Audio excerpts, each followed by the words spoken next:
Hey guys, it's Debbie. I just come in from the horse barn. Some of our apples were ready. Here, just let me move you up a little bit. There we go. So, hello. I am here to make apple cider vinegar and, in the process, apple sauce. But I'm sure everybody knows how to make their own applesauce.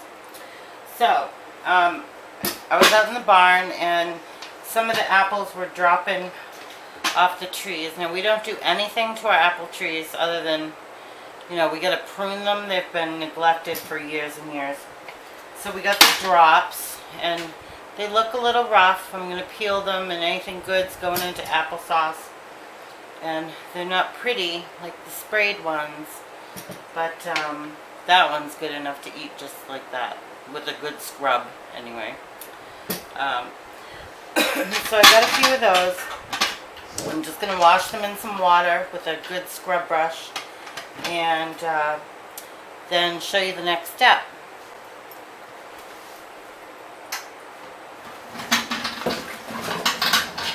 Put these in the clean dish pan with just water, and I'm going to let these soak for a little bit to get all the stuff off of them. It's basically just kind of dirt, dust from being in the horse corral while they were growing and stuff like that. So I got a nice little scrub brush I use to clean them. Get any unwanted particles off of there. So, guys, I'll bring you back in a few minutes. Okay, so the apples are all washed. I didn't use any detergent or anything like that, just water and a scrub brush.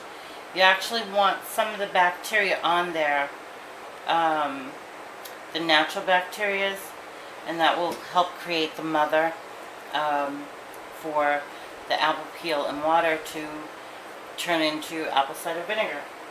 So here I have the wide mouth ball jars and washed them, and still water in that one. I sterilized mine in a 275 degree oven for 15 minutes. You can also hot water bath boil them for 10 minutes, and the idea is so no foreign harmful bacteria from the bottle gets in your product. So you want to start with clean, dry, washed, all that stuff, sterilized jars. So I'm going to put these in the oven and sterilize these at 275 for 15 minutes. So the apples are all peeled. My jars were out of the oven. I filled 3 of them. You guys probably don't want to watch me do all that.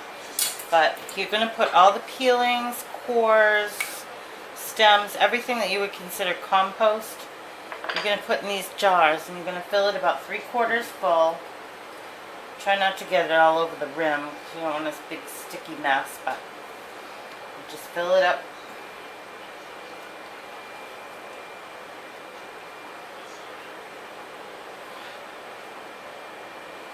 You can do this with just about any fruit. I did it with the black raspberries this year and blueberries. So the rest of that will go in the compost. You just want to kind of pack it down. Then you want to fill it up with clean filtered water. So I use the Brita on the faucet, and you want to just fill those up from the sink, or you can get distilled water too. Usually at the pharmacy. Any filtered water will do. And you want to fill it up to the tippity top. You want to keep the apples under the water at all times. So I recommend moving them to the spot where you're going to leave them. And I put a ball lid that's too small for the jar on top and kind of push down. Now, I don't know if you can see this from there. Let me scooch over. Any little bits you're going to want to get out of that jar. You don't want any apples reacting with the air. You want it all water. So, after you get all the little bits out,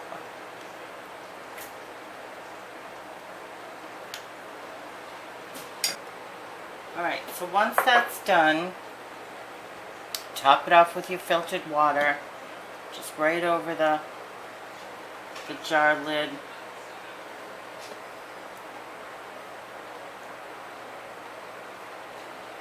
And fill it right up to the tippity top. Uh-oh, a little more water.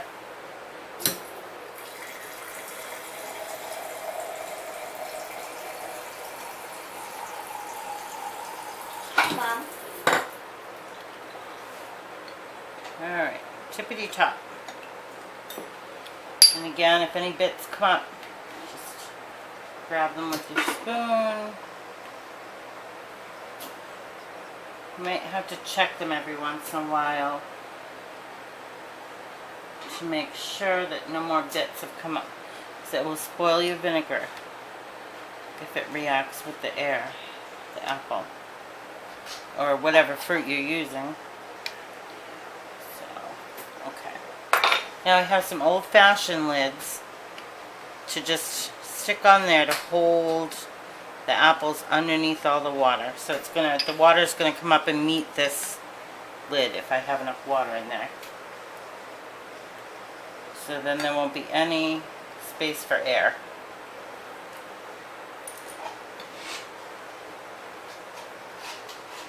See, it's kind of messy, but yeah. Now you don't want to seal them because you want a little bit of that air to get in there to make the vinegar. Right. Now what I do is, you know, if you're doing a big bowl, glass bowl of it, then you can just cover it with a dish towel for the 4 weeks. But I have a little piece of dish towel they use for dyeing. See, it's all like tie-dyed. And I'm going to put the dish towel on it with just a rubber band. That way you can check them if you need to. But you know, I have 3 cats, so I don't want anybody messing or sniffing or whatever. Because this will be quality vinegar to eat as well as clean with. So, just keep doing that, and in 4 weeks you can strain it either through the dish towel right into a pot or through cheesecloth. You could do a metal strainer, but again, you want to get all the little bits of apple out. We want to keep this in a kind of a warm environment, not hot though. So I would say between 60 and 70 degrees, no higher than 80, no lower than 60. So like your kitchen counter would be perfect. I don't have a lot of space in this kitchen because we have a galley kitchen. So it's going in my, where I dry my stuff on in my laundry room. That doesn't usually get too hot. So yeah. And in 4 weeks this will be vinegar. I know it looks horrible, but it will taste amazing. And it has amazing health benefits. Lots of good flora that your gut needs for healthy processing of foods.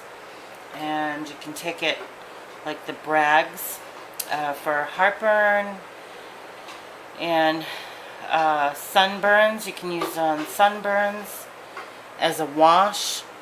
It actually, even though apple cider vinegar is an acid, it acts alkaline in the body. So if you're having heartburn, you take a teaspoon of vinegar and it quiets down the ports that make the acid in your stomach. And it turns that liquid in there to an alkaline liquid. So it's, you know, you won't get the reflux all the time. So anyway, I hope that was helpful. And I hope that you use your apple peels this season. We're coming up, this is the first batch of many, I'm sure. I dislike buying vinegar because a lot of times the vinegars, especially the white vinegar in the store, has like wood pulp and stuff like that they've used in it to stretch it more, besides the potatoes and stuff that they use. So anything homemade is best. So yeah, so let me know if you try it, and I will talk to you later. Blessings.